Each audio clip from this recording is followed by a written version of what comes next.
We're thinking this morning about the ancient song, "We are climbing Jacob's ladder, every round goes higher and higher."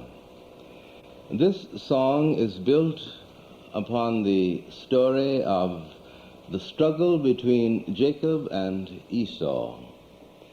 After separating one from the other, and Jacob's leaving, going to a far country to seek a wife, he becomes very tired, goes to sleep with his head resting on a stone. As he sleeps, he dreams. And in his dream, it seems as if there is a ladder that stretches from the earth to the heavens. Angels are going up and down this ladder, while at the top of the ladder is Jehovah. When Jacob awakes in the morning, he is convinced that he has had a religious experience. And he says, "This is a holy place, because it is here that I had an encounter with the Eternal." So he marks the place by a stone, so that any other persons who come that way might see this stone and know that here is a place where a man met God, and he will cast another stone to add to this stone as a tribute to this kind of religious experience. Now, what did these early singers do with this story? They took it and wove it into a pattern of great meaning and significance. To them, it summarized the fact that the whole experience of man on the earth is, in essence, the experience of a pilgrim, of someone who is journeying. It suggested to them that there is what seems to be, in other language, a Gothic principle inherent in the structure of man's experience. A principle which says that there is an aspect of human life that is rooted and grounded in the earth, like the pillars of the Gothic cathedral. And yet there is the vault that extends into the heavens, the vault that represents the timeless, the spaceless, the eternal, the vault that represents the universal, while the pillars that are grounded and rooted in the earth represent the particular, represent the thisness and thatness of life. Now, this Gothic principle is very universal in human experience. We find it in the first instance dramatized in ordinary human life. Every man knows that he has the body that has much in common with an animal. He has the face of a man. These are the earth-bound, body-bound dimensions of his life. And yet, every man knows that he has something in him always that is trying to fly, something that is trying to spill over beyond anything that he knows or experiences in the present.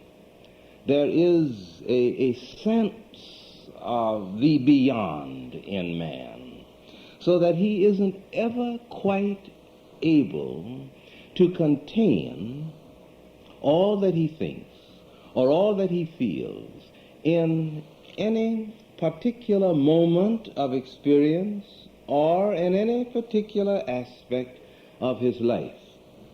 Even the words that we use, we'll take a simple word like a phrase like I love you. A man says that when he's a little boy. He says it to his mother, perhaps, or to his father, or to his sister, or his aunt. When he is 15 years old, he may use the same phrase. When he's 20, 25, 30, 35, 40, when he wants to express this deeply moving sense of affinity with another human being, he uses the same words. But all the time, he is very, very conscious of the fact that he can't quite crowd into these words all that he means. So he repeats the words over and over and over again. He may say to his wife on their wedding day, "I love you," 5 years after, 10 years after, 15, 20. All the time, if he refers to this, he uses the same word. But there is a difference, a qualitative difference in the meaning that is used, because as he lives more deeply into life, as he experiences more widely and more comprehensively, he tries to put into the same few words this overwhelming content that crowds it and spills over and says always more than he's able to express at any given moment. Now this concept of the Gothic principle that tries to take the universal and express it in a particular is seen best in a religion like Christianity, for instance, in the doctrine of the Incarnation. Here, the doctrine says that the great God himself, after trying in 1,000 different dimensions to give a full-orbed time-space expression of his life, decides that he can put all of what he means by his identity with human life into the time interval that marks the career and the life of one Jesus of Nazareth. And here, all that God means to human life tries to be crowded into the living experience of a single living person. And what happens? Always more and more is found in the content of this, because what is spoken by the word is so much more than can be contained in the word. Now, this principle suggests something else in human life. It says that there is always inherent in any living situation what may be called a riding sense of alternatives, a riding sense of option. The contradictions of life are never final contradictions. This is the basis of all the optimism that we know. Not a shallow, superficial, Pollyanna kind of optimism, but an optimism which says that whatever may be the nature of the event with which I am wrestling, whatever may be the tyrannical character of the moment in human history with which my life is involved, whatever may be the nature of the event that holds my life in its agonizing grapple, I do not have to say a complete and final yes to this event or this moment or this experience. This has been characteristic of the spirit of man, hasn't it? Whether we look at life in its smallest context or in its widest context.